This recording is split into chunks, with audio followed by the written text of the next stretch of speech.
Greetings. Greetings, fellow travelers and fellow wanderers. This is your wanderer and wanderer, Elaine Bartlett, host of this next hour for you, The Purple Portal. And I welcome you with a big, warm, open heart. Because I think this week we all need to really let our hearts shine. And it seems to be getting more and more challenging with every day and every breath we take. So today, I really sincerely invite you to phone in if you want to say anything, something that's on your mind, something that's deep down in your heart.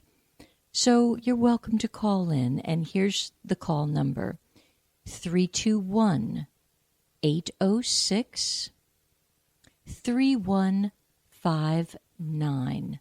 Once again, it's 321-806-3159. And I am your host, the reluctant mystic, Elaine Bartlett. And if you ever want to contact me directly, please go to my website. It's a delight to poke around there. And that is www.higherconsciousness.com. And I'm going to spell that because the higher is not like climbing up a ladder and you're higher. It's the higher consciousness of the archangels. So it is HIERCONCIOUSNESS.com. And once again, call in 321-806-3159.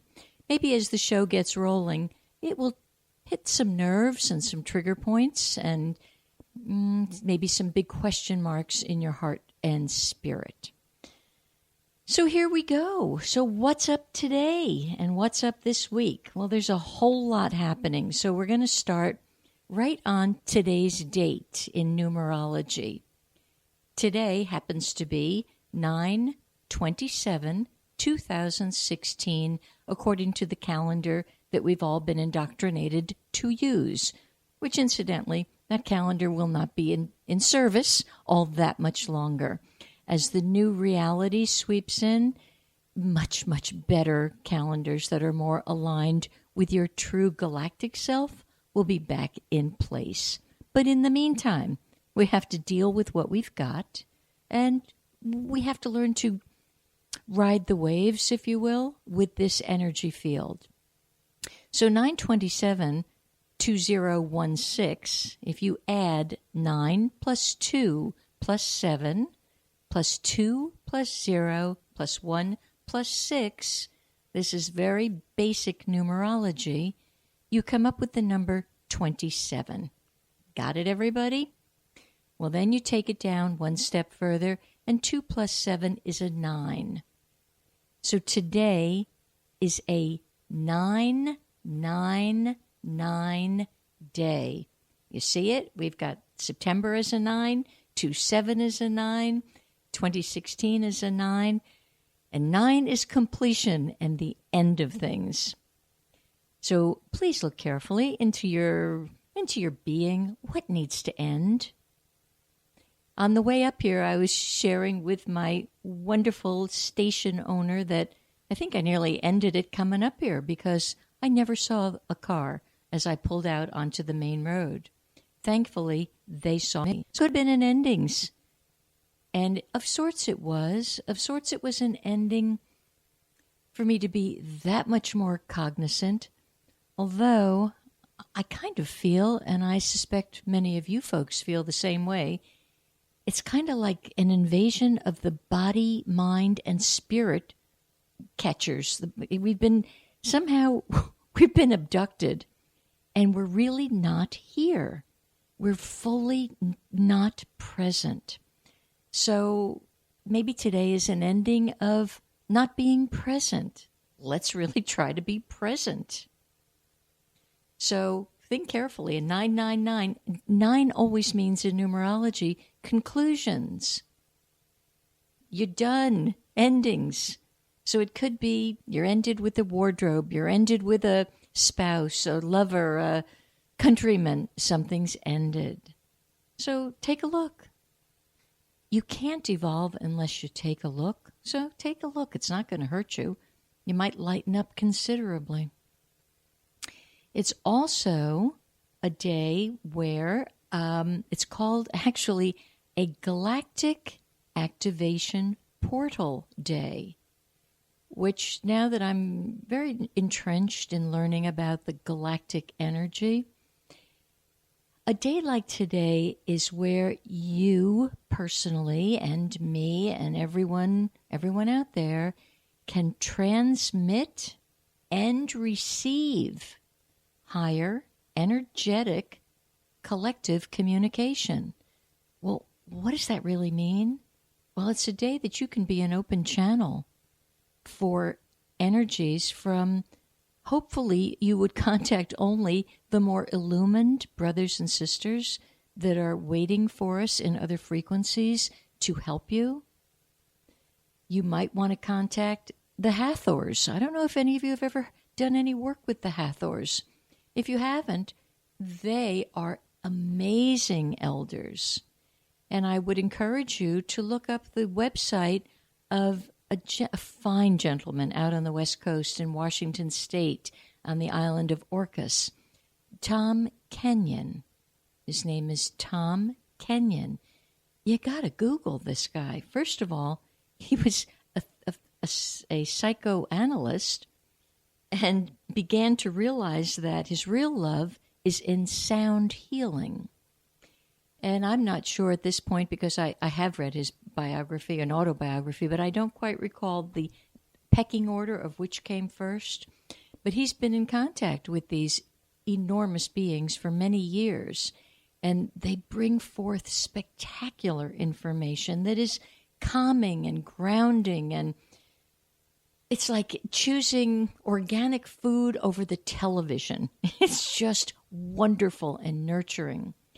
And his sound healing is spectacular. He's also extraordinarily generous with his material.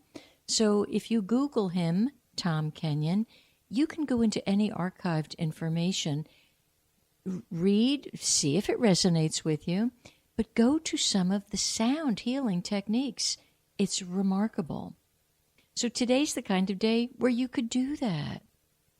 Today, I'm in touch with my current love attraction for my heart center, which is the raw material, RA material. That's not for everyone. It's quite thought-provoking, and you really have to dig down into yourself and be patient. You have to be a patient that is patient with that material. It's the day that you could simply empty your mind and allow in thoughts and feelings, and then don't discount your feelings. You're free to discount your thoughts, because frankly, most of our thoughts these days are not worthy of too much, because they're filled with gobbledygook and strange information and misinformation and negative and downheartening disinformation. So empty the mind and go to the feelings, and you just may tap into, oh, I should call the next door neighbor. I haven't seen them for a while. And you call, and sure enough, they needed to hear your voice.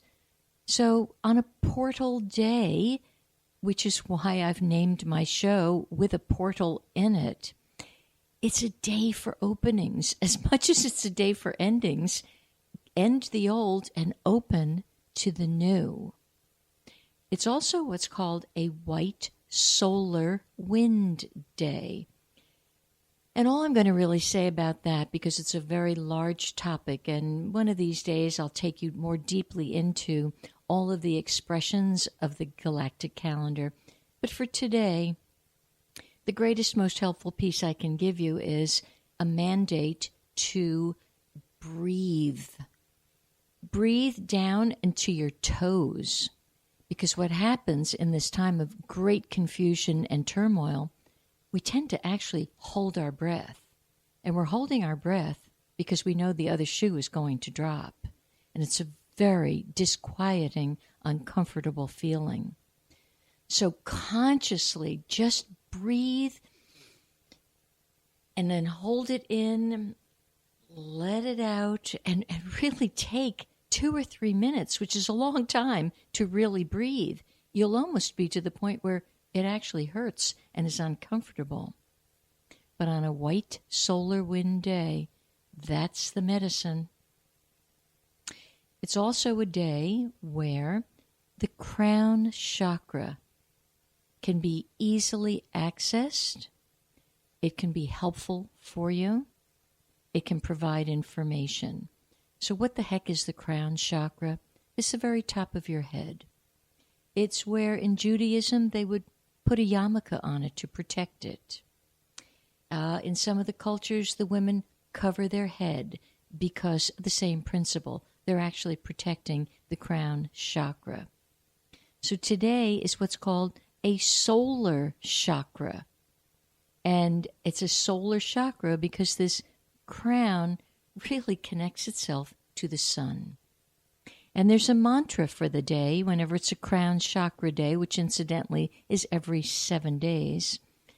The mantra, you roll your eyes, and you disbelievers and, ones that ridicule, you're going to go, oh, good grief, who needs it? But today's mantra is very simply, Om,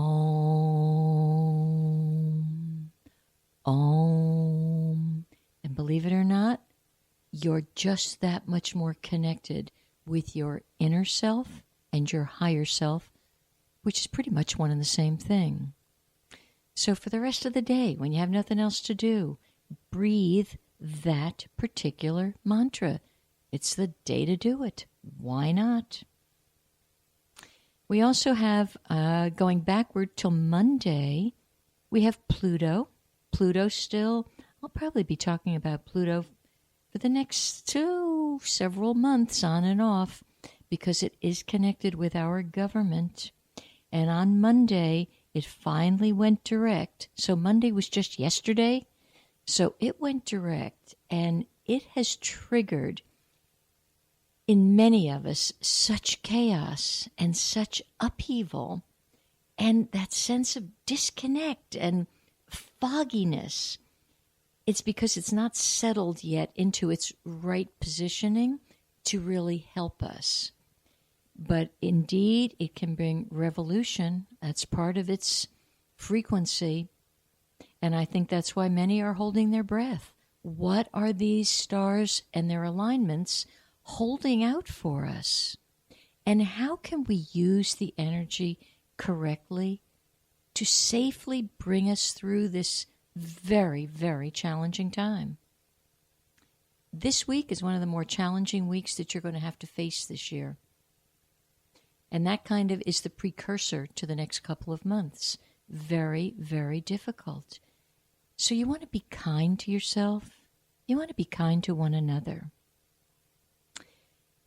Fast forward to the end of the week on the 30th, which is Friday, we've got a new moon coming in. And the new moon is in Libra. That is supposed to bring in harmony, balance, peace on earth. Well, good luck. It may cause you to hold your breath again because we're ending an age, and the age is actually known as Kali. And in this ending of an age, the age has been filled with chaos, confusion, and quarrels.